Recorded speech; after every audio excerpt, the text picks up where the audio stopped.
The image transports us to the late 19th century, where we see the face of a woman afflicted with syphilis, in an era before penicillin. The marks of her condition are clear on her face, highlighted by skin deterioration and lesions typical of advanced stages of the disease. She's in a setting that evokes the time, simple and devoid of medical advancements, emphasizing her vulnerability and that of so many others in her era. A stonemason works on the Abbey of Saint-Foy in Conques, France, around 1050. He stands out not only for the precision of his craft, but for the humor he brings to his work. The sculptures and architectural elements he creates are not only a testament to his skill, but also to his ability to add a touch of fun and wit to the rigid, solemn structures typical of the period. A photograph from 1899 captures a touching scene in Damascus, where Samir, a Christian dwarf with mobility challenges, is carried on the back of Muhammad, a blind Muslim man. The image powerfully testifies to cooperation and mutual support, transcending religious differences in a historical moment in the city. Gino Franceschini, an aspiring firefighter in New York, faced a unique challenge in 1941. He was 5'6" inches and needed to be 5'7" inches to meet the department's minimum height requirement. With determination, Gino created an innovative device to stretch his neck, hoping to gain those missing centimeters. Despite his efforts, he still fell short by about 1/8 of an inch. In a moment of desperation, he even tried bumping his head to create swelling that might make up the difference. But unfortunately, that didn't work either. In Germany in 1958, a powerful black and white photo by Max Scheler captures a coal miner from Gelsenkirchen after a grueling day's work. Covered in soot, the worker patiently waits for a refreshing communal bath. The scene encapsulates not only the tough daily routine of the mines, but also the hope for renewal that the simple act of washing up can bring. Another striking image from the 1940s shows a man being subjected to a punishment of tar and feathers, a brutal method of public humiliation from that time. In the photo, he stands covered in black tar and white feathers, a shocking sight against the backdrop of a cobblestone street, with onlookers displaying a mix of shock and curiosity. This scene vividly captures the severity of an era marked by extreme social punishments. In 1962, the town of Cirencester in England made headlines for having the country's tallest hedge, standing at 36 feet. This impressive green barrier was first planted in 1720, leaving a majestic mark on the landscape.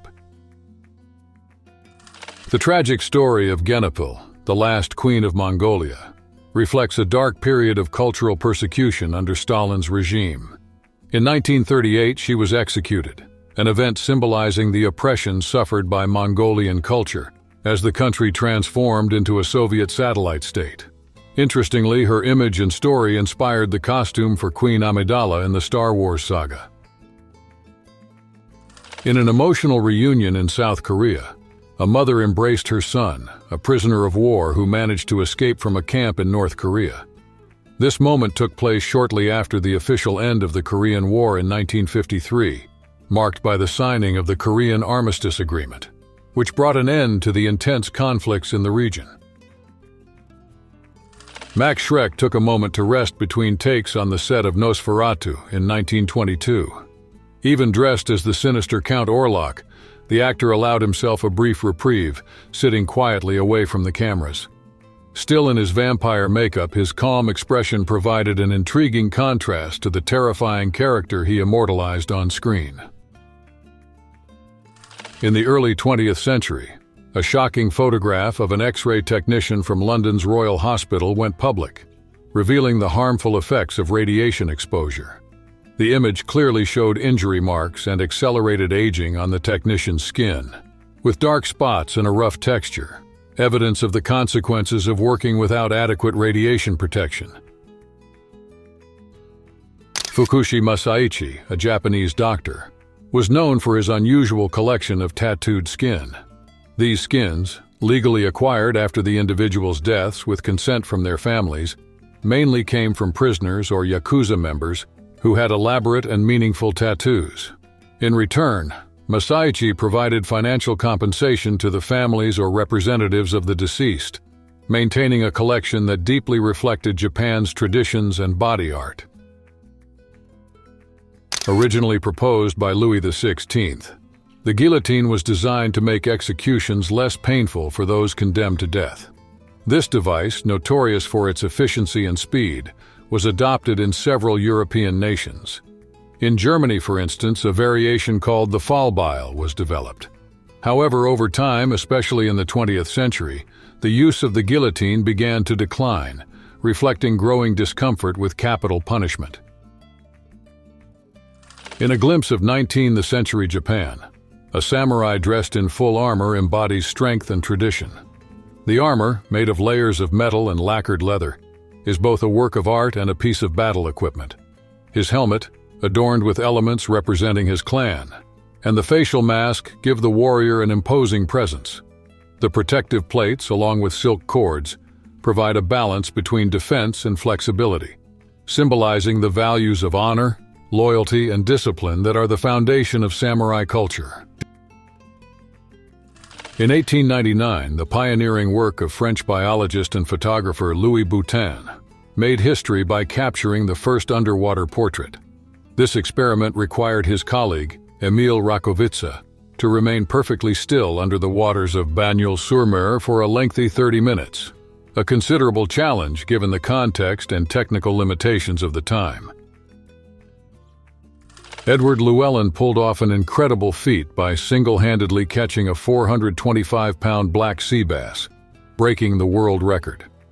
On a calm day of fishing, Edward showed an extraordinary mix of skill and strength. Not only did he manage to hook the massive fish, but he also got it into the boat without any help. His achievement firmly placed him in the pantheon of great accomplishments in sport fishing. In 1976, a maintenance worker in Boston took on the responsibility of repainting a famous clock on the Customs House building.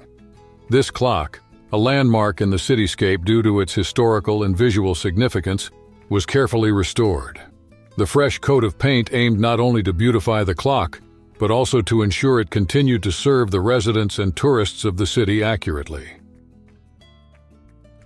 The Hoovervilles, which appeared in 1936 during the Great Depression, were makeshift camps that provided shelter for many unemployed and homeless Americans. These settlements got their name as a jab at President Herbert Hoover and were built from salvaged materials like wood, metal, and cardboard.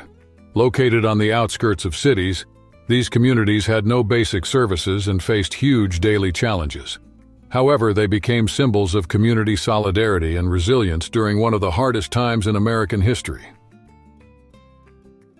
In the late 19th century, an impressive zoomorphic sculpture from the Mayan civilization was discovered in Guatemala.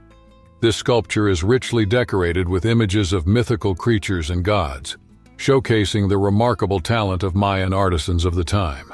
Today, the piece is one of the gems of a renowned museum, where it continues to captivate both scholars and ancient history enthusiasts with its artistic splendor and imposing size.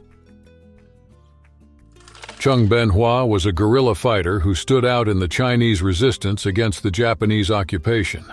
At just 24, moments before her execution in 1938, her calm expression was captured in a photograph that would become a powerful symbol of bravery and resilience. Her story is remembered as a testament to human determination in the face of the extreme hardships of war.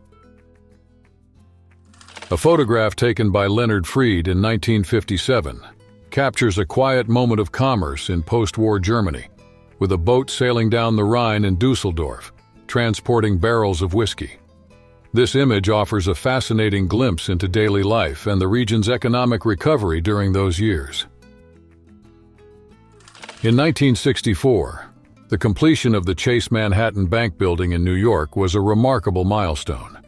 Standing at 810 feet tall, the building was celebrated by around 3,000 workers who helped construct it. These workers, positioned in the windows of the skyscraper, were immortalized in a historic photo, symbolizing the scale of the project and the courage of those who built one of the city's iconic structures. On the remote islands of St. Kilda in Scotland, Life in 1926 followed an isolated, traditional rhythm focused on fishing and seabird hunting. Inhabited since ancient times, the islands faced growing challenges that led to the evacuation of the population in 1930, marking the end of a cultural legacy that had lasted for centuries. In the city of Antioch, Turkey, a fascinating 4th century AD mosaic covers an area of 9,000 square feet, showcasing the skill of Roman artisans of that era. This archaeological artifact, filled with scenes depicting daily life, mythology, and nature, is a testament to the artistic complexity and material richness of that civilization. In 1915, Marjorie Stinson broke barriers by being accepted into the United States Aviation Reserve, becoming the first and only woman to join that unit.